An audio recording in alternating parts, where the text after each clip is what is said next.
చాపరాయిలో మన swimming part అయితే అయిపోయింది. సో ఇంక మనం వెళ్తున్నాం. So let's go. కానీ కింద మనం చూసుకొని వెళ్ళాలి. అయితే తాటారనమాట. ఇది కొంచెం స్లిప్పర్గా ఉంది. అండ్ వాటర్ ఫ్లో కూడా కొంచెం ఇంక్రీజ్ అయింది. జస్ట్ ఇప్పుడే అయిందని.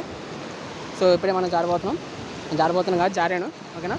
సో చాలా అంటే చాలా బాగుంటుంది ఫ్రెండ్స్. మీరు కావాలంటే ఫ్రెండ్స్తో ఫ్యామిలీస్తో రావచ్చు. నీట్గా ఉంటుంది ఎన్విరాన్మెంట్ మొత్తం. జస్ట్ ఒక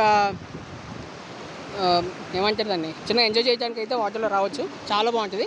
bro you need to jump from here. Okay, you just jump from there. Okay, అక్కడ చూసినట్టయితే మనకి ట్రెడిషన్స్ అండ్ కస్టమ్స్ సార్ నీట్గా ఉంటుంది.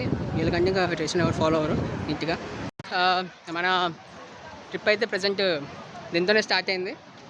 సో బాగా అయింది. నీట్గా మనం బాగా అయితే ఎంజాయ్ చేసాం. నా హెయిర్ స్టైల్ చూస్తే మీకు అర్థమైపోయినట్టుంది. ఇక్కడ బోట్ ఉంది చూడండి. ఇది పకోడా గార్డెన్స్, పకోడీ కాదు.